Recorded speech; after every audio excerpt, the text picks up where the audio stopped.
Good morning, ladies and gentlemen. Thank you for coming to this presentation. My name is Disraeli Boy Handi Sumbiring, and I'm the presenter here.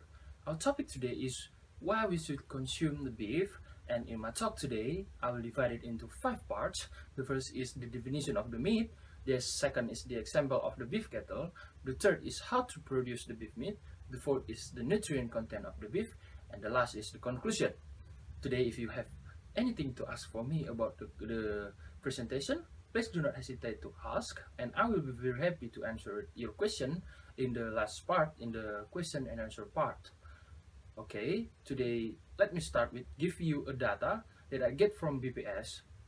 According to the BPS or Badan Pusat Statistik of Indonesia, Indonesian per capita consumption of the beef in 2015 is only 2.2 kg per year, and it is very low if we compare it with the other countries like Singapore, Argentina, and Germany. Their consumption per capita of the beef per year is 15 kilograms, 55 kilograms, and 40 kilograms. It is very high, and Indonesia should be like this for 3 or 4 years later. Related to our presentation today, we will discuss why we should consume beef. Okay, well, let's start with the first topic. What is the beef? Beef is the flesh of the beef cattle that consists of muscle tissue, blood vessel, and the neuron. The meat is thick with the skeleton and covered with the skin and hair. The second is the example of the beef cattle. In Indonesia, there are 2 breeds that usually be farmed, and it is the Angol breed and Brahman breed. These 2 breeds come from India, and it calls the tropical breed. The next is the Simmental breed and the Angus breed.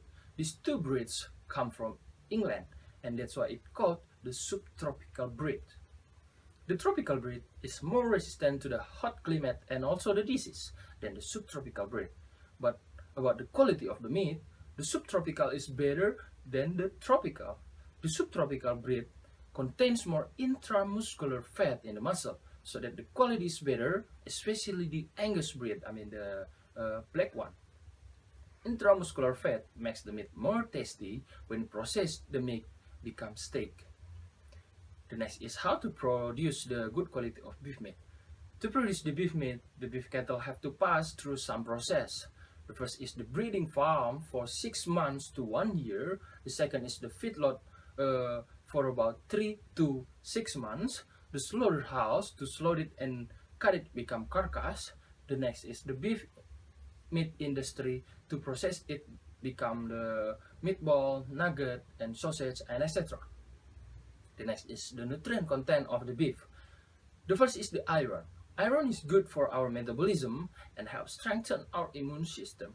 The next is protein, and the beef meat contains 90% protein, and it is good for our growth of brain and the cell regeneration.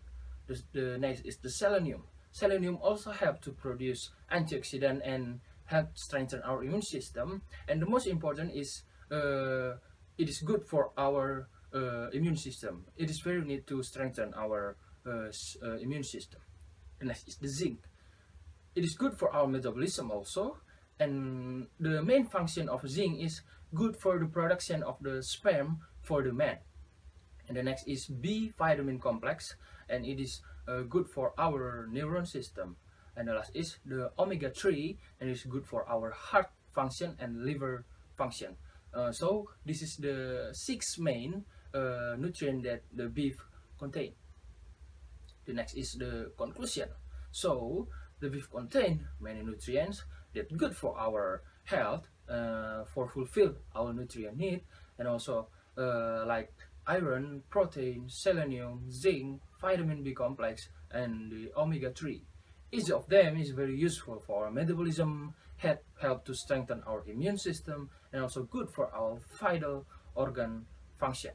So this is all my presentation, and if you have something to ask me, please, and I will be very happy to answer it. Thank you. And thank you for the question and the good input, and I hope you enjoy this presentation, and I hope from this presentation our interest in consuming the beef is increasing, and That's all my presentation today, and thank you very much, and see you in the next presentation.